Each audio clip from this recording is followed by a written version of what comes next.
विरोधी पक्षनेता राज्याला नसणे हे तर कर्माचे फळ आहे काँग्रेसच्या।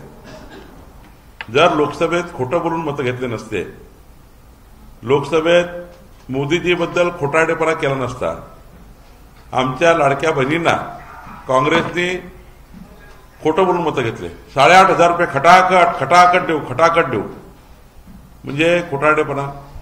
मोदीजी संविधानच बदलणार आहे, खोटारडेपणा। आदिवासीचं आरक्षणच काढून टाकणार आहे, खोटारडेपणा।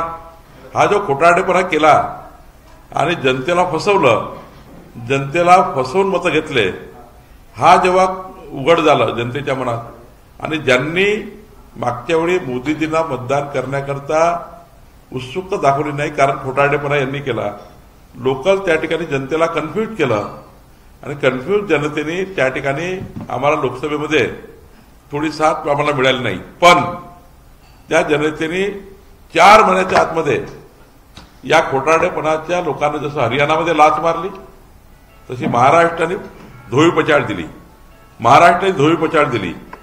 तात्पर्य आहे की खोटारडेपणा एकचदा करता येतो, दोनदा नाही करता येत। एकच वेळा तुम्ही खोटं बोलू शकता आणि जनतेला कळलं की शेतकरी शेतमजुराच्या नावाने खोटं बोलतात, महिलांच्या नावाने खोटं बोलतात, बहिणीच्या नावाने खोटं बोलतात।